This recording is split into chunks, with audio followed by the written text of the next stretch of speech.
Have you ever felt something approaching even before it happens?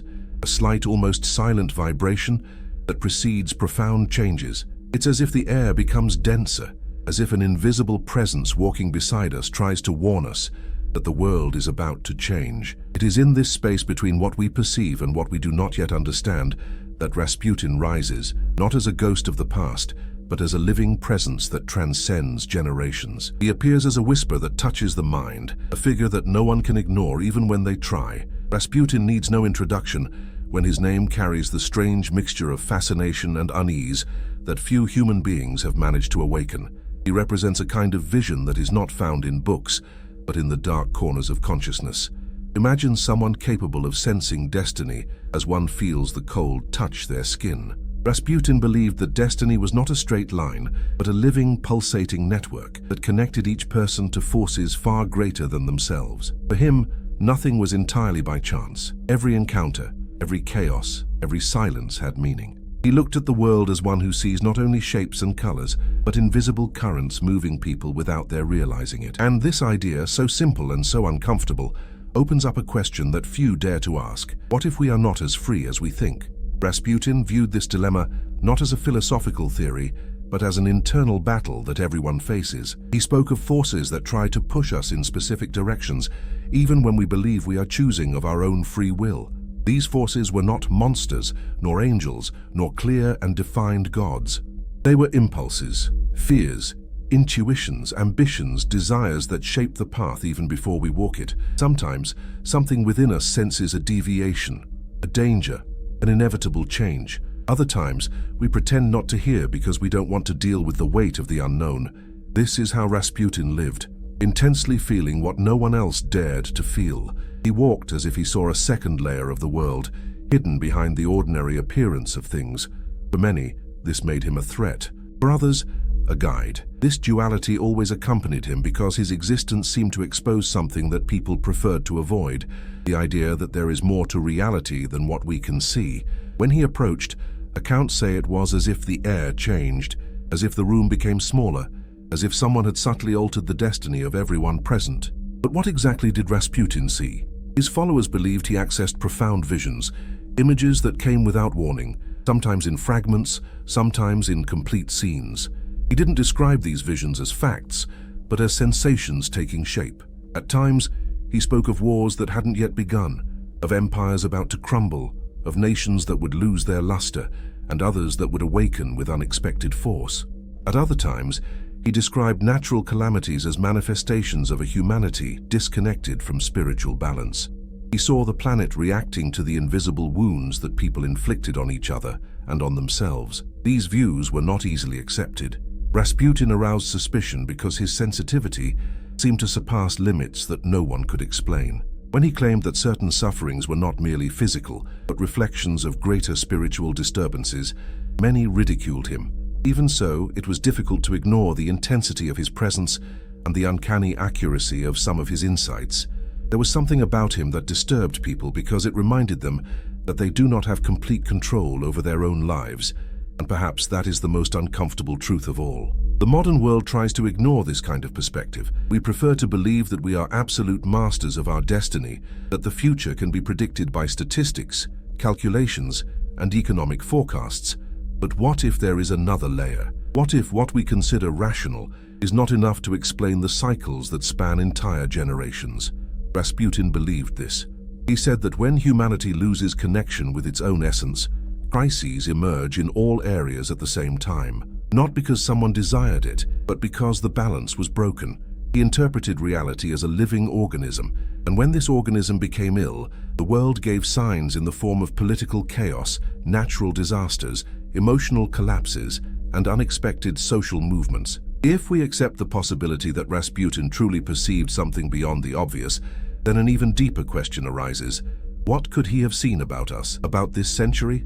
About 2026 specifically, which so many believe to be a year marked by invisible lines of tension. There's a difficult-to-explain feeling in the air, as if we were walking across a bridge that creaks beneath our feet, even if we don't yet have the courage to look down. This feeling of instability didn't just appear now. It built up slowly, piece by piece, as if distant events were converging to form a single point of impact. Rasputin would probably say that destiny doesn't fall upon us suddenly. It announces itself in small signs, in details we habitually ignore. He always believed that great changes begin like this, with a slight unease that grows until it becomes impossible to ignore. And perhaps this is the unease we feel today, this collective premonition that something profound is underway. It's not about immediate catastrophe, but about inevitable transformation, a change that can bring humanity closer to something greater, or distance it even further from itself. If Rasputin was sitting before you now with that intense gaze that pierced even the most skeptical,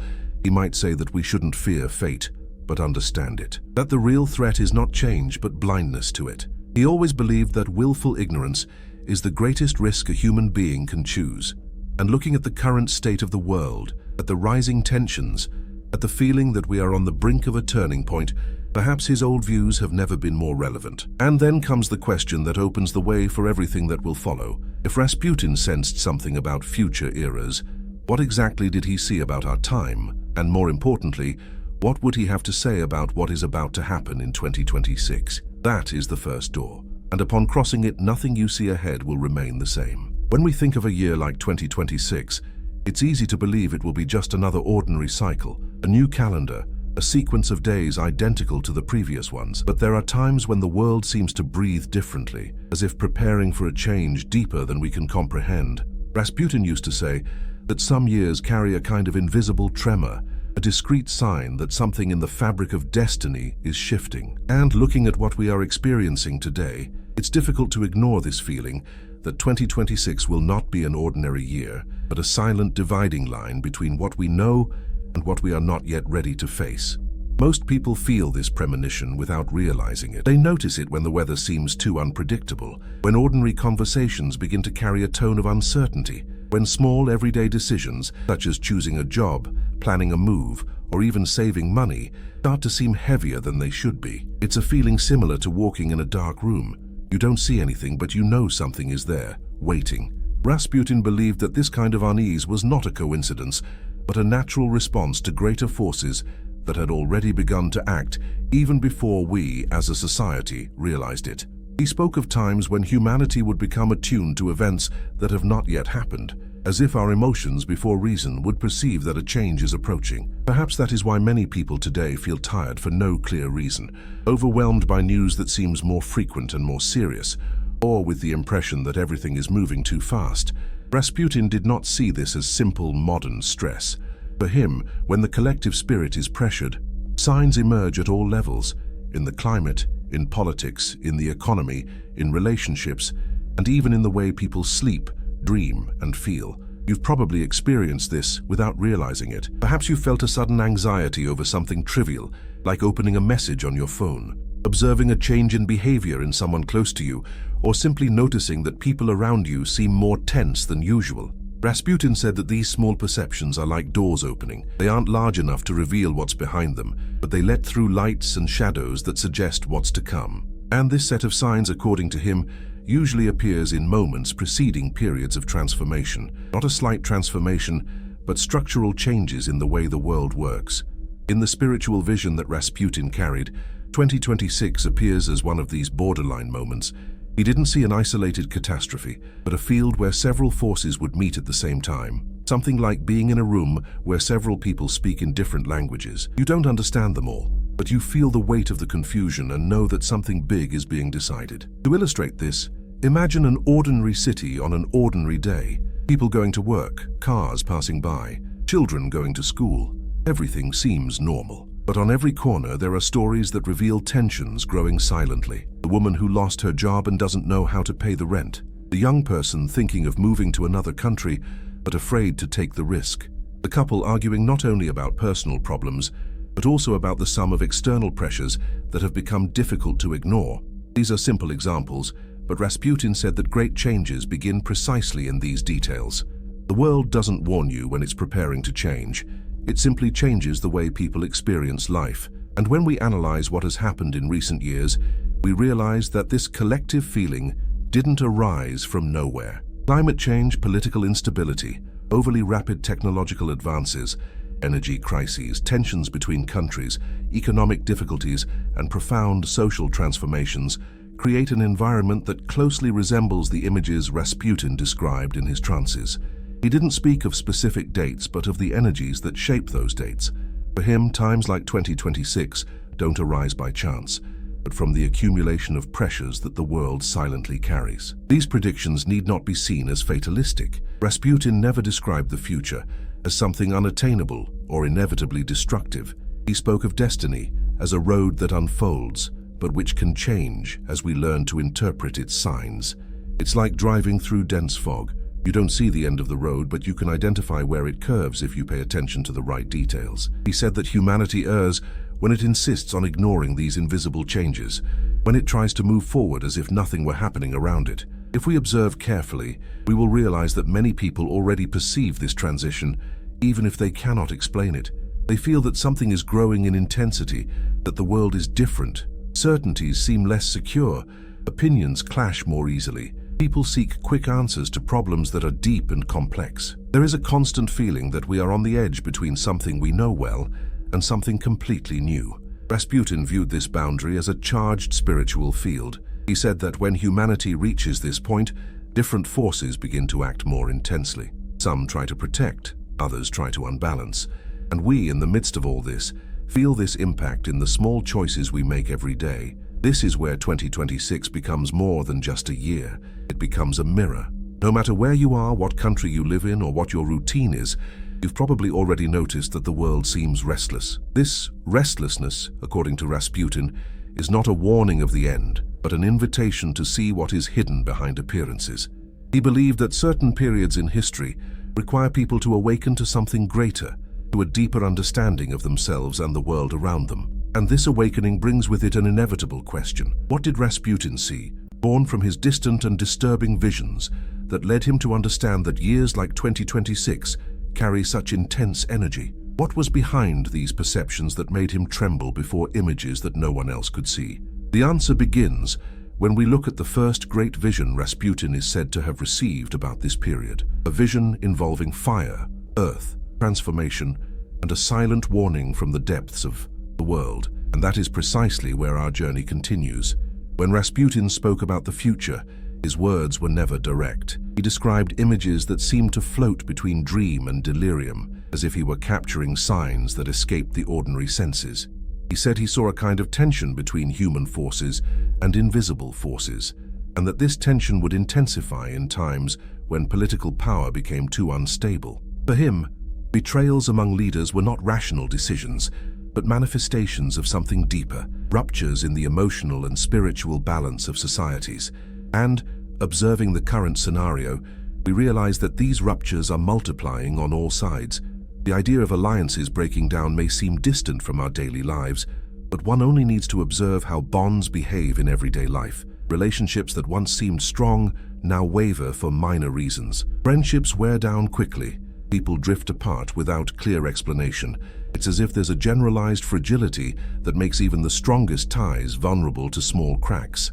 Rasputin believed that this fragility doesn't arise by chance, but accompanies periods of intense change in humanity, and that these changes are reflected both on a personal and a global level. But why is this happening now so evidently? What if this disharmony was just the first sign of something bigger about to be revealed? Rasputin's political vision went beyond diplomacy and traditional wars. He spoke of a field of shadows, a space where hidden intentions and silent disputes shaped the destiny of entire nations. For him, betrayals among leaders were not isolated acts, but movements responding to invisible influences. This idea may seem too mystical, but when we observe the world stage, we realize how much important decisions seem guided by confused impulses, instinctive reactions, and even fears that no one publicly admits.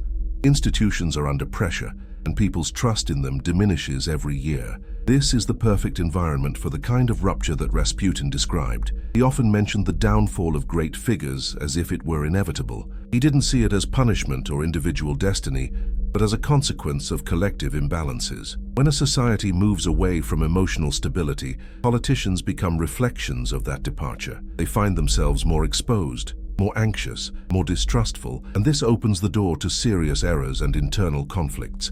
It's like watching a piece of wood slowly cracking. The final rupture is just the last step in a process that began long before. Are we about to witness this kind of rupture on a global scale? And what happens when the collapse starts from within and not from external attacks?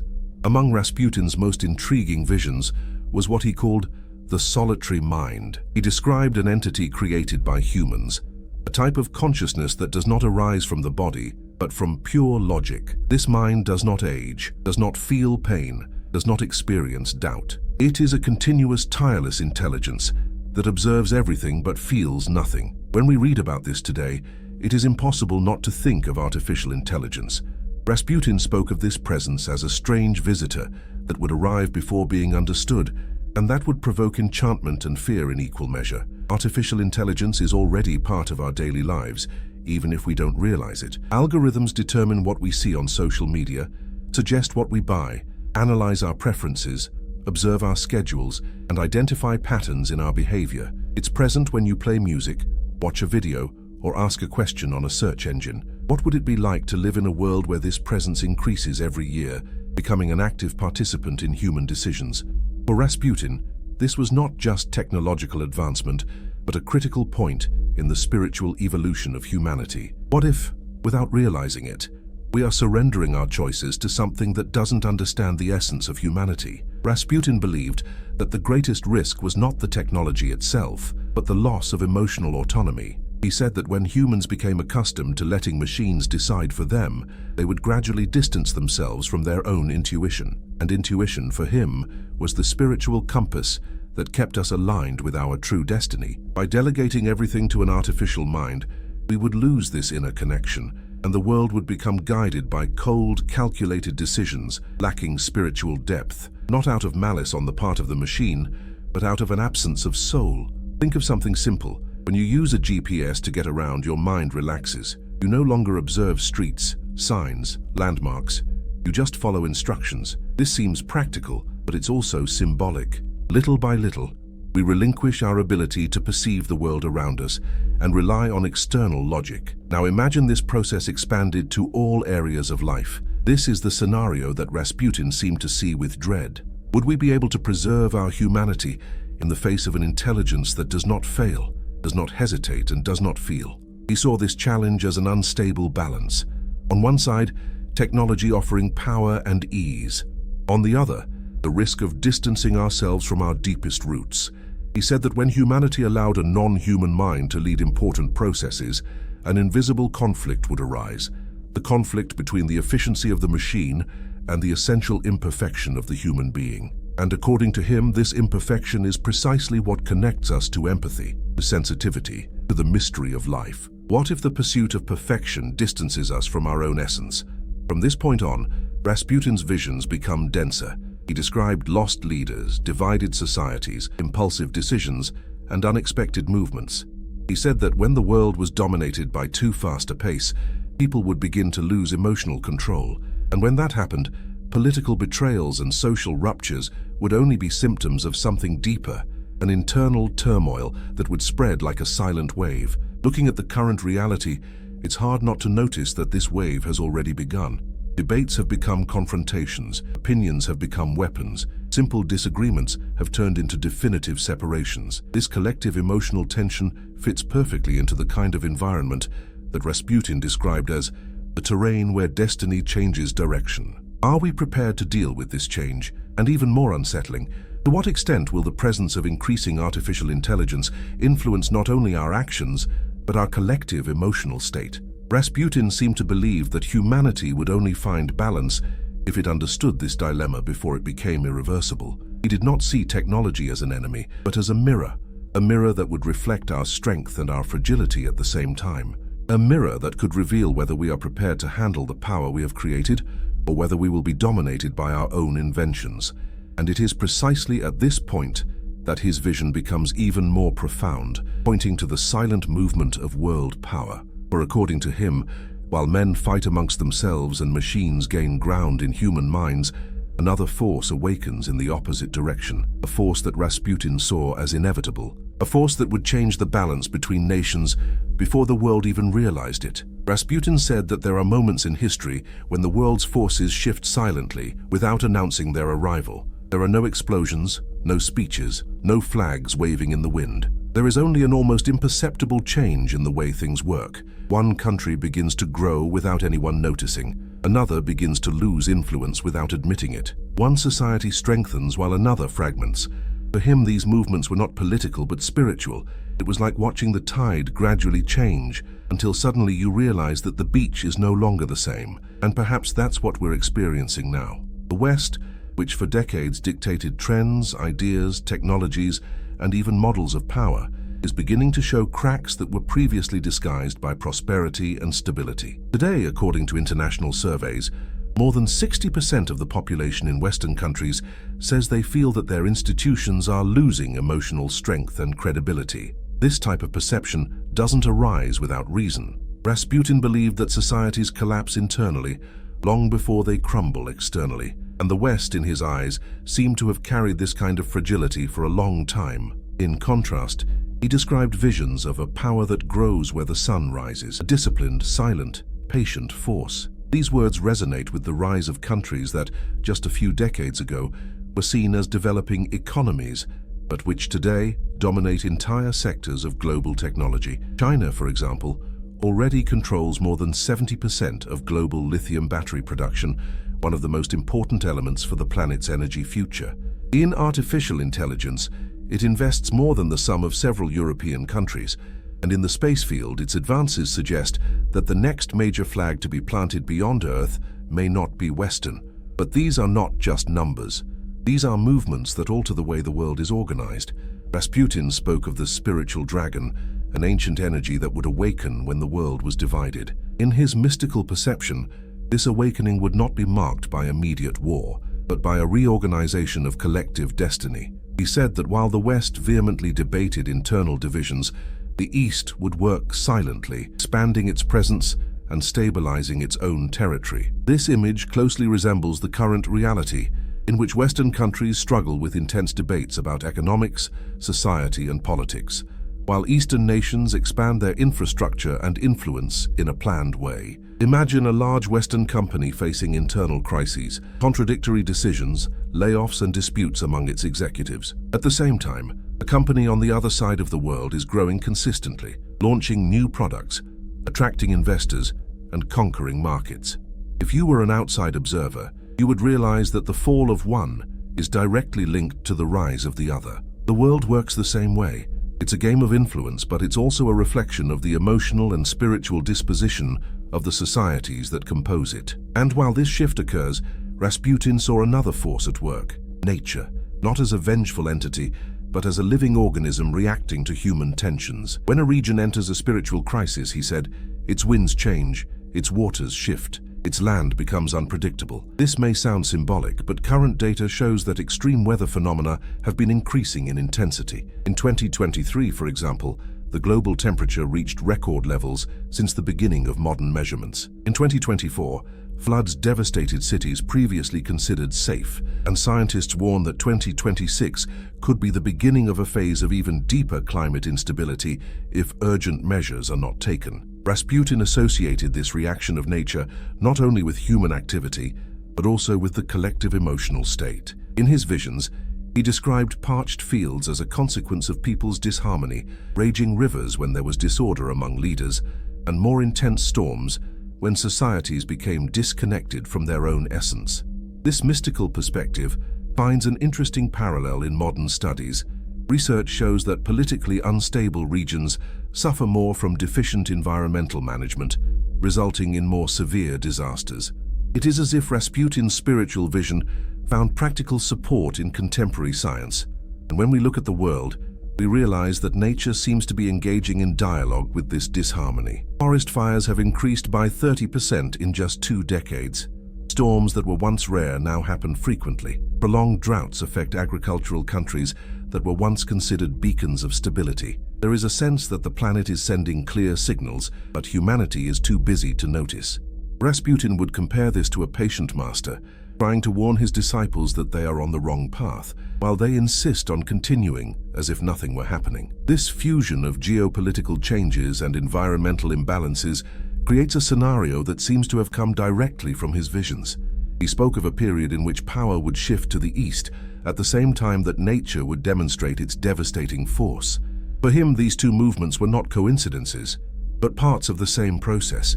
When one human force grows, another is put to the test. When one region awakens, another loses its luster. And when humanity advances without balance, nature silently corrects its course. But what does all this mean for us who live our daily routines? It means that, even if we don't realize it, we are immersed in profound changes.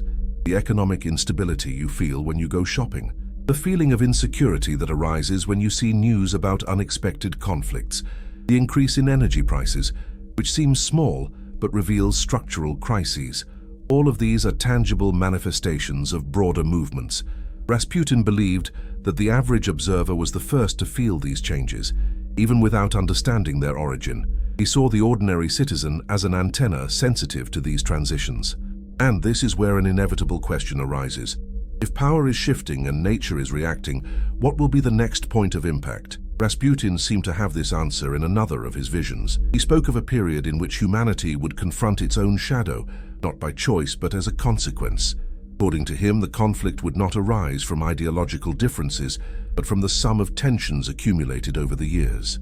Tensions that would involve nations, resources, human emotions, and even technology itself. And this vision leads us directly to the next chapter, where Rasputin describes a future that seems closer than we would like. A time when the world will face the possibility of a global confrontation. Rasputin said that humanity often believes that great conflicts arise from rational decisions, but that, in reality, they are born from the silent accumulation of unresolved emotions.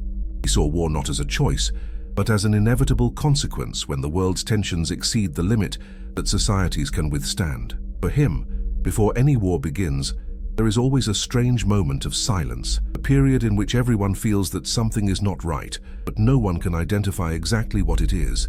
And looking at the current state of the planet, it is difficult to ignore that we are living through this kind of unsettling silence. In several countries, rhetoric has become more aggressive, borders more sensitive, and alliances more fragile. Conflicts that once seemed distant now appear daily in the news. Tension between powers grows almost subtly, as if each side were testing the limits of the other. Rasputin spoke of this process as the crack that opens before the earthquake, a small fissure, but capable of destroying everything if not noticed in time. This image accurately describes the global climate. Nobody wants war, but everyone is preparing for it. And this is the kind of behavior he considered most dangerous. He described visions in which two great allies, represented as brothers, drifted apart until they became invisible enemies. It wouldn't be a dramatic rupture, but a slow distancing, the result of accumulated fear, pride, and resentment. What begins as a small disagreement can grow into an irreversible rivalry. Rasputin warned that humanity, by losing its emotional stability, creates its own conflicts. And when leaders carry this instability internally, important decisions become impulsive reactions. It is in this fragile space that wars are born. Imagine two neighboring communities that have lived together peacefully for years, sharing resources and interests.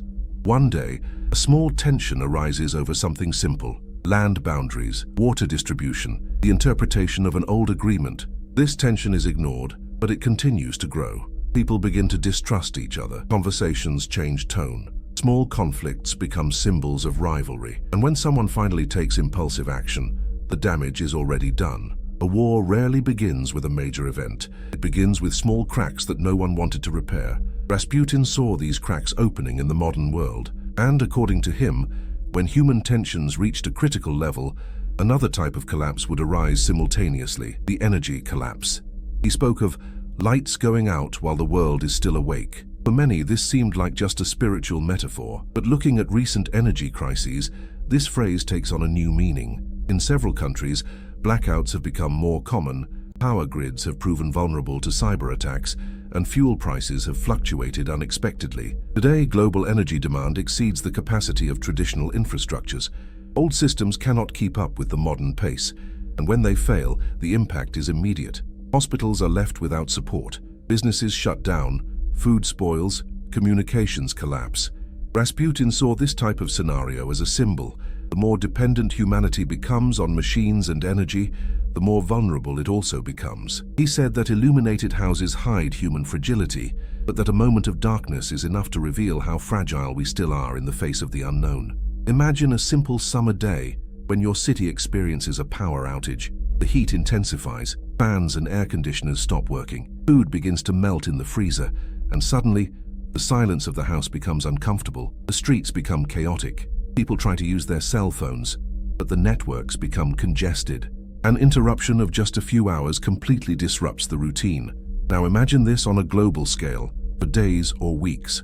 Rasputin believed that humanity underestimates the emotional, social, and spiritual impact of a blackout. He said that external darkness awakens internal shadows, and it is in this scenario of growing tension that another striking element emerges in Rasputin's visions: the flaming messenger crossing the sky. He never described this image literally. He spoke of it as a warning from afar, an unsettling light that pierces the darkness and awakens in everyone a mixture of fear and fascination. Today, with scientific advances, it is impossible not to associate this vision with the possibility, however remote, of a celestial body entering a collision course with Earth.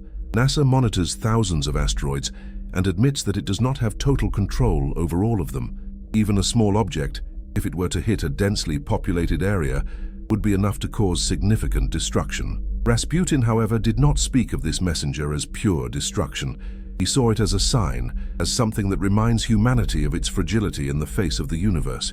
In his words, it was the brilliance that reveals the distance between men and heaven.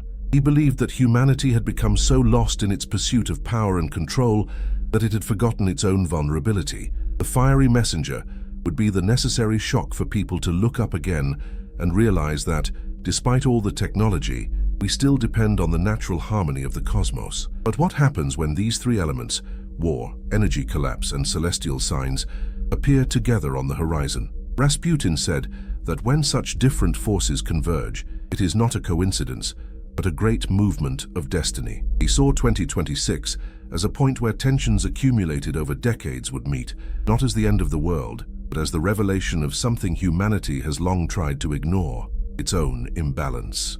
He believed that humanity would be tested not by an external enemy, but by its inability to deal with its own fear, its own instability, and its own insatiable quest for control, and that, before any solution could emerge, it would be necessary to confront these inner shadows.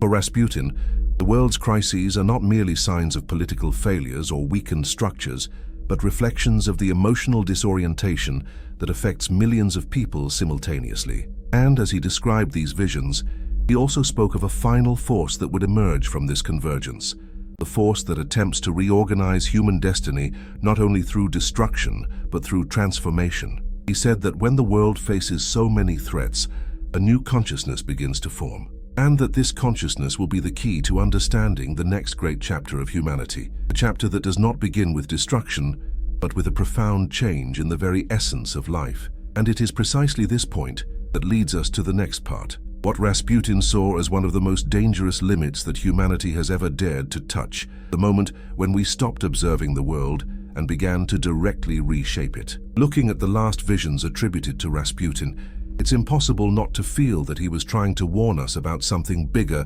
than simple, isolated events. For him, humanity would walk down a dangerous path when it began to reshape what once seemed untouchable: life itself, genetic engineering, experiments that modify the code that defines who we are. All of this appeared to Rasputin not as a sign of evolution, but as a point of transition. He saw human curiosity mixing with anxiety, ambition and fear. This mixture, in his eyes, created an unpredictable force, and perhaps that's why he said that the greatest risk lay not in science itself, but in the intention with which it would be used. Today, we are living through precisely this moment of transition. The ability to alter genes, cure hereditary diseases, improve physical capabilities, and create modified organisms is no longer science fiction. In laboratories across various countries, projects are advancing rapidly, and even if these advances seem distant from everyday life, they already touch the lives of ordinary people. A child saved by gene therapy, a farmer who plants pest-resistant seeds, a family whose hope is renewed due to a corrected mutation. All of this is an achievement, but Rasputin would remind us that every advance demands emotional and spiritual responsibility. He said that danger arises when human beings begin to tamper with the essence of life without understanding its profound meaning. That, in trying to correct everything that is imperfect, we risk forgetting the value of imperfection. And it is in this reflection that his vision becomes even more relevant to our time, because the more we control the world around us, the further we distance ourselves from the ability to adapt. The more we seek predictability, the more we fear the unknown. And, paradoxically, it is the unknown that has always made us grow. Think of someone facing personal adversity, a loss, a failure, a fear that seemed insurmountable. Many people discover strength precisely in these experiences. They grow, mature, find purpose. If we could erase all difficulties, what kind of humanity would remain? This subtle yet profound question was the kind Rasputin posed like a mirror, not to frighten us, but to awaken us. Are we emotionally prepared to handle the power to change lives at the deepest possible level? And at the same time, he saw that this capacity could be used wisely, that if humankind learned to balance strength and humility, science and conscience, power and responsibility, something extraordinary could emerge. Genetic engineering could cure ancient sufferings, restore ecosystems, strengthen societies. The critical point for Rasputin was always intention. He believed that all technology carries with it the spirit of the one who uses it. If the spirit is unbalanced, the tool becomes dangerous. If the spirit is in harmony, the result can transform the world positively. This vision places an enormous responsibility in the hands of each person, because in the end, it's not just governments or scientists who shape the future. We all participate, even without realizing it, when we choose how to react to crises, when we decide how to treat people, when we consume information, when we educate our children. Every decision shapes the emotional climate of the world. Rasputin said that destiny is not a force that falls upon us, but something we silently build through habits and choices that seem too small to make a difference, but they do. They always do. And here's something essential. Even if we face challenging scenarios in 2026 and beyond, there's still enormous room for conscious action. If we want to transform these predictions into something useful, we need to start from within. This is the point Rasputin would repeat if he were alive today. He deeply believed that external crises are reflections of internal conflicts. Therefore, to navigate turbulent times, the first step is to align what we feel with what we do. Below is a simple and straightforward strategic plan that can help anyone internalize the lessons from this video in a practical way. 1. Pay attention to your inner signals. Before reacting to any situation, ask yourself what you are really feeling. Fear, tiredness, anxiety. Identifying emotions is the first step to avoiding impulsive decisions. 2. Reduce information overload. Rasputin saw chaos as the enemy of mental clarity. Set aside a few minutes each day to disconnect from news and social media. This helps you regain your perception of what is truly important. 3. Build emotional stability. Small daily habits such as organizing your environment, sleeping well, and practicing some kind of reflection strengthen the mind to cope with external changes. 4. Learn to observe patterns. If something repeats itself in your life, there's a message there. It might be time to change your behavior, adjust your expectations, or recognize that a cycle has ended. 5. Act with intention, not impulse. Destiny is built through movement. Choose your direction consciously. Even small steps create stability during turbulent times. 6. Cultivate relationships that strengthen you. In times of transition, genuine connections are essential. Seek out people who bring clarity, not confusion. 7. Create a purpose for 2026. Rasputin believed that intense years require focus. Choose a clear goal and move forward with consistency. Purpose is your compass. These actions form a solid foundation for facing any scenario that may come, be it political, emotional, or spiritual. It's not about predicting what will happen, but about being prepared. When we strengthen our inner structure, external crises become merely challenges that can be overcome. Ultimately, Rasputin didn't want us to fear the future. He wanted us to learn to see beyond appearances and develop the courage to act consciously. True transformation begins when we decide to stop ignoring the signs and start building our own destiny. And that's something every viewer of this video can do, starting now. If this message touched you in any way, don't let this reflection end here.